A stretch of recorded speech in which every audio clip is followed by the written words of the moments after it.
Wah, gitu. Ditangiskannya, kenapa cincin itu kecil kali?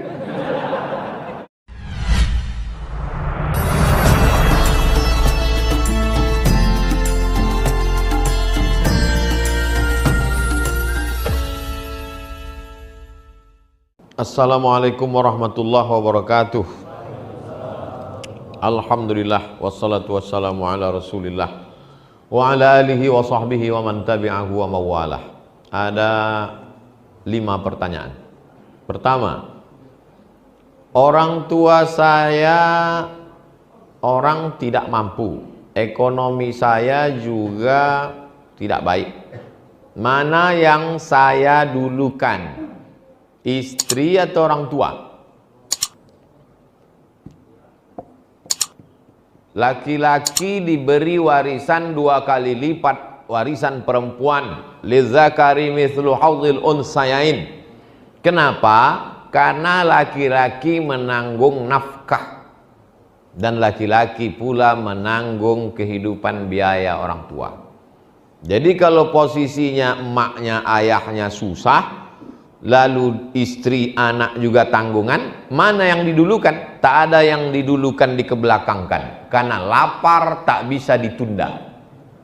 Itulah maka kami buat program pembagian beras, namanya SPBU. Apa kepanjangan Ustaz? Sedekah Pangan Bersama UAS. SPBU, Sedekah Pangan Bersama UAS. Setiap hari Jumat semalam bagi-bagi beras 11 ton. 11 ton 300 kilo. Bagi bapak ibu yang mau memberi beras, bawa beras. Yang tak sanggup membawa beras, transfer ke nomor berikut ini. Yang tak sanggup transfer, kami kirimkan relawan kami. Tak mau juga ngasih beras, tengoklah. Bukan saya mengancam, hadis ada. Allahumma ati munfiqan khalafa, kata malaikat. Siapa yang mau bersedekah, maka berilah ganti ya Allah, kata malaikat. Tapi ada malaikat satu lagi berdoa, Allahumma ati mumsikan talafa. Siapa yang tak mau bersedekah, binasakanlah ya Allah. Aku tak percaya hadis tuh. Katanya binasa, tetanggaku tak pernah sedekah, mobilnya mewah, rumahnya besar. Bukan masalah itu, tak ada barokah. Anak ganteng-ganteng, homo. Cantik-cantik, sakau. Bini selingkuh. Laki dilarikan pelakor. Tak ada barokah hidup. Kita mau cari rezeki itu banyak dan barokah. Jadi kalau pilihannya antara 2, emak lapar, bini lapar. Ada pula orang katakan, durukan orang tua, matilah bini kau. Bagi dua-duanya, makan dulu makanan pokok. Lapar tak bisa ditunda. Itulah awal motivasi kami berkumpul. Saya, Ustadz Al-Nob, sahabat-sahabat 35 orang. Lapar tak bisa ditunda, kita sapu semua nih, keliling Pekanbaru, daerah-daerah terisolir yang susah. Mesti nanti baru ke daerah, baru dibawalah ke suku Talang Mama, ke suku Akit, pesantren sampai ke Siak. Sampai ke Meranti. Meranti itu dapat 500 kilo 500 kilo tiap bulan. Sungai Pakning. Jadi mengalir. Ustadz ada dapat beras tuh? Tak ada. Kita bagi-bagikan beras. Jangan pula ragu nanti, ini nampaknya Ustadz Somad ini pakai jas nih, duit beras kami nih. Enggak. Memang ada logonya situ, YTWU, Yayasan Tabung Wakaf Umat. Saya bukan mengada-ngada pakai jas nih. Saya macam dulu pakai koko, pakai sorban, cuman dikasih sama Yayasan Tabung Wakaf nih supaya lebih berwibawa, kata dia. Biar yakin orang saya ustadz. Cuma gak pakai jas. Sesudah pakai jas nih yakin bapak ibu saya ustadz. Alhamdulillah. Jadi tak ada istilah didulukan ini. Yang penting makan. Tempat tinggal juga begitu. Adapun masalah lebih, yang ini belikan cincin, yang ini belikan tudung, yang ini belikan. Mohon doa anak kami Fatih Muzaki, Fatih penakluk. Muzaki orang yang dua arti muzaki ini. Pertama, membayar zakat, berarti dia kaya. Muzaki artinya suci, orang mensucikan diri. Zulfi, Zulfi artinya perantara aku. Anakku inilah yang akan menjadi perantara aku, bisa memasukkan aku ke dalam surga karena dia anak soleh. Jadi kalau ngasih nama itu begitu, ada maknanya. Nama anak kau siapa? Valentino. Kenapa begitu kau kasih? Entah dulu waktu maknya hamil aku mau ngebut aja bawaannya. Fatih, Muzaki, Zulfi agar lolos ke pesantren tahfiz madani, kotanya hanya 6 orang, diperebutkan luar daerah. Nanti di akhir majelis kita berdoa anak-anak kita semua supaya berhasil, sukses dunia akhirat. Yang paling penting dia bertauhid la ilaha illallah, jangan sampai dia sekuler, liberal, kafir, murtad, munafik. Mohon Ustadz cerita perjuangan Ustadz menuntut ilmu di tengah kesulitan, motivasi untuk kami yang sedang belajar. Ini nampaknya berarti tak ikut Instagram saya. Kan udah kutulis 3 hari yang lalu. Jadi anak-anak Kairo mau ujian, dimintanya lah saya video untuk supaya motivasi belajar, kata dia. Jadi saya tak mau, saya takutnya bercakap habis itu dia tak dengar. Saya tulis supaya dia membaca dan direnungkannya. Yang belum follow silakan follow. Yang sudah belum baca, nih saya bacakan. Adik-adik kelas UAS di Azhar mau ujian. Mereka minta pesan dan doa untuk motivasi belajar. 5 September 1998 aku sampai di Kairo. Beasiswaku 162 pon. 50 pon untuk sewa rumah, 50 pon untuk makan, 20 pon untuk diktat, 20 pon untuk ongkos bis, 20 pon kuselipkan di celah-celah kitab untuk uang siap-siap, mana tahu sakit mendadak. Diktat itu ku baca 3 kali. Baca pertama, ku pegang diktat dengan kamus. Baca kedua, ku kasih garis. Yang penting garis merah, yang hijau penting, sangat penting garis merah. Ayat-ayatnya ku hafal, hadis-hadisnya ku hafal, ucapan-ucapan ulama ku hafal. Ku baca 3 kali. Baca ketiga, ku buat ringkasan. Tapi hanya rumus-rumusnya saja. Ringkasanku jarang dipinjam orang, karena yang paham isinya aku saja. Aku mesti lulus, karena kalau aku tak lulus beasiswaku putus 25%. Kalau aku tak lulus 2 kali beasiswaku putus. Aku tak mau minta duit sampai selesai kuliah. Aku tak akan minta duit. Aku tak miskin, aku cuma merasa cukup. Aku naik tingkat. Tahun 2000 aku pergi haji. Masih ada duit $300 yang kubawa waktu datang 1998. Duit itu bertahan. Aku tak pernah meminjam duit. Aku tak pernah mengutang sama orang.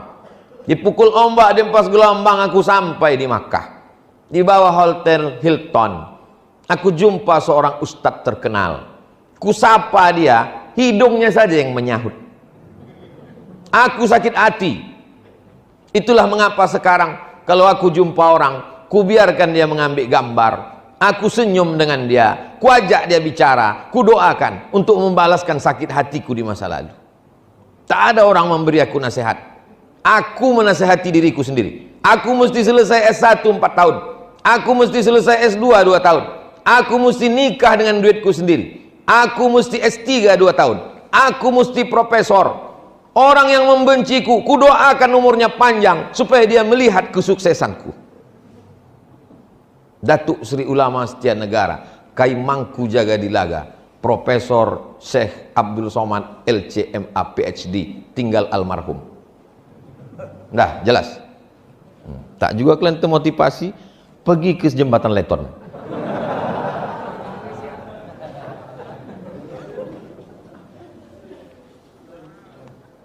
Semoga Ustadz sehat selalu, amin. Sebelumnya mohon doanya untuk kedua putra saya semoga bisa menjadi penghafal Quran. Nanti di akhir majelis kita doakan semua anak kita jadi penghafal Quran ya Allah. Ada yang mau saya tanya Ustadz, bagaimana kiat memotivasi anak agar bisa menjadi penghafal Quran? Anak-anak itu tak usah dimotivasi, dipaksa aja. Kau kutinggalkan di pesantren. Nak mau mak. Kalau tak mau, kutinggalkan kau di panti asuhan. Kita ini nggak hafal Quran kan karena tak dipaksa orang tua kita kan? Coba kalau dipaksanya kita dulu, hafal Quran kita ini sekarang. Jadi anak-anak itu paksa aja. Nanti dia berterima kasih sama kita, sayang sama kita. Hafal Quran. Sayang bukan dikasihkan dia handphone mahal. Sayang bukan dikasih dia sepeda motor, knalpotnya dipotongnya, selewat dia di masjid, disumpah orang satu masjid. Sayang sama dia bukan dikasih dia mobil, kacanya hitam, dibawanya anak gadis seorang, dia playboy cap tupai. Sayang sama anak bukan dikasih dia kamar sendiri, TV-nya sebesar bioskop, main game online dia, tak tahu dia sembahyang, tak tahu dia tamu, tak tahu dia menegur orang, tak tahu dia adat istiadat, tak tahu dia kepada Allah. Itulah orang tua yang memajusikan anak. Sayang sama anak, masukkan dia pesantren. Selalu saya sampaikan, TK Quran, SD Quran, SMP Quran, SMA Quran. Masalah dia kuliah mau kemana, terserah. Anak saya, keponakan saya mesti belajar pesantren. Saya mengantarkannya ke Ihsan Boarding School. Kau mesti di sini nak, anak adik saya. Nanti sesudah kuliah terserah kaulah. Ibarat pokok kayu sudah siap dilepas ke hutan. Sekarang dalam polybag mesti ikut cakap aku. Kalau mau datang ke rumah aku, jangan pakai celana sempit, jangan pakai celana legging, jangan pakai celana setan. Mesti pakai jilbab panjang. Jadi kita mesti mendidik mereka agak strength sedikit. Saya cakap aja gitu, hati lembut. Karena lembut hati kita lah maka kita sayang sama dia. Kan mau menyelamatkan dia dari neraka jahanam itu. Adapun orang tua yang lemah lembut baik, papa mau jalan sama pacar, pergilah nak, pergilah.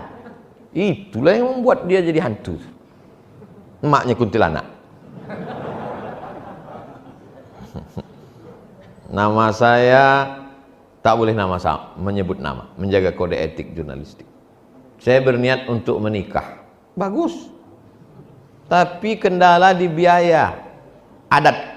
Apakah saya berdosa karena membantah untuk mengikuti acara adat karena ini permintaan calon mertua saya? Apa dimintanya? Dimintanya emas secuci tangan. Ini cuci tangan mesti penuh emas. Adalah jumpa saya ibu-ibu di Masjid Ar-Rahman. Ustadz, ya bu, anak saya mau nikah. Nikahkanlah kata saya. Saya mau dia memiliki kepribadian Pak Ustadz. Mobil pribadi, rumah pribadi. Jadi anak itu sekarang, ya saya biarkan aja pacaran dulu. Setiap malam Ahad, Sabtu malam Ahad dia boncengan, dia pergi, dia jalan-jalan, ibu menanggung dosanya. Dosa apa Pak Ustadz? Cuman makan bakso kok. La ilaha illallah. Mau kadang orang ini makan di daun daripada makan di pinggan. Ini bukan zaman Siti Nurbaya. Orang tinggal di rumah kayu dijolok pakai lidi dari bawah. Ini zaman hantu. Maka kalau kita biarkan anak kita ini, dia akan jadi gondoruo pacaran sama kuntilanak. Anaknya tuyul. Nikahkan. Iyakunu fuqara. Kalau jantan yang datang itu susah, kasih dia modal bantuan. Saya tulis di kertas. Aku Abdul Somad, ini ku kasih cincin sekian gram. Kalau nanti kau mau nikah nak, datang laki-laki itu kurang mampu, jadikanlah ini sebagai maharnya.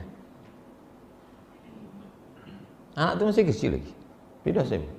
Kalau nanti datang laki-laki itu kurang mampu, kasihlah cincin ini sebagai maharnya, supaya mudah kalian menjaga diri dari yang diharamkan Allah. Kalau laki-laki yang datang itu bertuah, rezekinya berlebih, simpanlah cincin ini sebagai kenang-kenangan dari aku. Jangan lupa kau bacakan aku Fatihah. Buatlah aku seperti yang kubuat kepada engkau, buat pula lah anak-anak kau seperti. Ceritakanlah yang kubuat ini kepada anak-anakmu nanti. Dah saya tulis. Saya mati ini siap. Saya beli cincin, kan banyak saya dapat batu di mana-mana ceramah, kasih orang batu. Saya ikatkan cincin berapa gram, saya tuliskan. Itu anak perempuan saya. Kalau datang meminang kau nanti laki-laki yang kurang beruntung, tapi dia soleh baik, jadikanlah ini sebagai mahar nikah. Jangan kau minta macam-macam. Tapi kalau dia mampu, cincin ini sebagai kenang-kenangan dari aku, kau doakan aku, kau kirim aku Al-Fatihah. Nah, yang ku buat ini, kau ceritakan pula lah ke anak-anakmu, supaya ingat mereka dengan aku.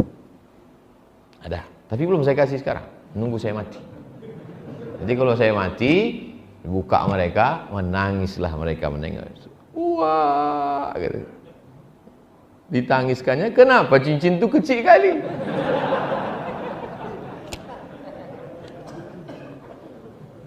Bapak-bapak, ibu-ibu yang memahalkan mahar karena hanya untuk dunia, berzina dia, sesudah hamil baru dinikahkan dengan paksa, hidup sekali.